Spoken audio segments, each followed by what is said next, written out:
Welcome back. Now for your 5-day weather forecast, we go outside to Carissa Wilson. February is almost done, but the temperature is not getting any warmer. With the wind chill making our days seem that much colder, make sure to have your gloves and hat close by. Now here's your 5-day weather forecast. With cloudy periods throughout the day, it feels like -24. The high today will be -14 and will reach a low of -11.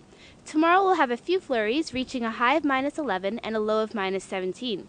On the last day of the month, we'll see some clouds reaching a high of -12, but will feel like -17. The low for Friday will be a chilling -21. On Saturday, the first day of March, we'll see scattered flurries. Saturday will reach a high of -2 and a low of -12. Sunday we'll see continued flurries reaching a high of -8, but the day will feel like -14. Sunday will reach a low of -11. Feels like these cold days will never end, but spring is only 3 weeks away. We're almost there. That's it for your 5-day forecast. Now back to the studio. Thanks, Carissa. Turning now to national and international news, Foreign Affairs Minister John Baird is heading to Ukraine today. He's leading a delegation of members of Parliament and the Ukrainian Canadian community. Prime Minister Stephen Harper says Baird will offer Canada's support restoring democracy to the country. The move is echoed by other Western nations in the wake of the 82 deaths during protests last week. More casualties have come today in clashes between pro-Russian and pro-Ukrainian groups in the Crimean region.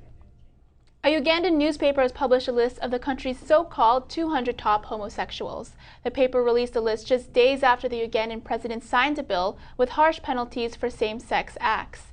The bill means repeated gay sex between consenting adults is punishable by the death penalty, first-time offenders face life in jail, and other offenses, including conspiracy to commit homosexuality and aiding and abetting homosexuality, are punishable within 7 years in jail. The list includes a prominent gay activist, a popular Ugandan hip-hop artist, and a Catholic priest.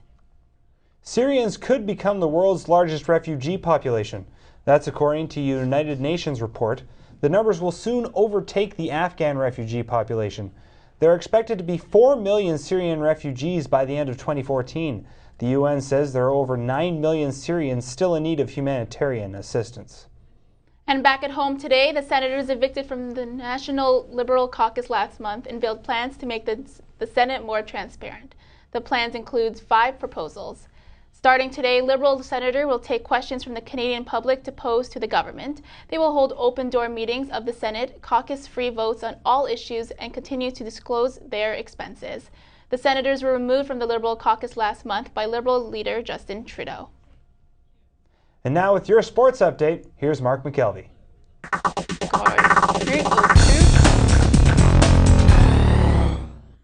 The red-hot Toronto Raptors went into the Buckeye State Tuesday night looking for their 7th win in 8 games. The Atlantic Division leading Raps were facing the Cleveland Cavaliers for the second time in 5 days, and the Raps came out with a nice first half to lead by 6 at the break. In the second half, the teams traded the lead multiple times deep into the 4th quarter. That is when Terrence Ross nailed a 3-pointer to give Toronto the lead.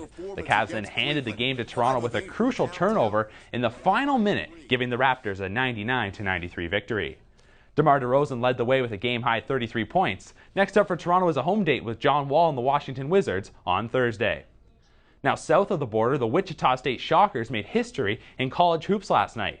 The second-ranked team in America defeated Bradley 69-49 to become the first team in Division I basketball to go 30-0 in the regular season. The last team to go undefeated in a regular season was St. Joseph's in 2003-2004. They went 27-0. Wichita State has one final regular season game in search of perfection Sunday against Missouri State. Now bringing it back locally, the OCAA basketball championships are this weekend for both the men and women. We will have a full preview tomorrow. The basement-dwelling Buffalo Sabres hosted the Carolina Hurricanes last night in a makeup game from an earlier postponement due to a blizzard in January. In the third period, with the Sabres up 2-1, Carolina's Alex Semin snapped home a wrister to even it up with only 4 minutes to go. Then, with overtime looming, Buffalo's Christian Ehrhoff came around the net and put a harmless shot at the goal that redirected off Hurricane Justin Falcon in for the game-winning goal with only 44 seconds remaining. Sabres netminder Ryan Miller had a rare 2 assists and 36 saves in the victory. Now the NHL gets into full swing tonight with 4 games on tap, including Olympic gold medalists Carey Price and PK Subban's Montreal Canadiens hosting their Team Canada bench boss Mike Babcock's Detroit Red Wings. As for the Toronto Maple Leafs, they got another day of practice before heading out for Long Island to face the New York Islanders tomorrow night. Now, the weather outside might not scream baseball, but the Toronto Blue Jays kick off Grapefruit League action today against the Philadelphia Phillies in beautiful Clearwater, Florida. J.A. Happ will take the mound for the Jays today. The Jays management will be paying close attention this spring as they will need to fill out their pitching rotation from within the organization after not making any off-season moves for a starting pitcher. The two teams will meet again tomorrow at the Jays facility in Dunedin, Florida. Now that's it for sports. Back to the studio.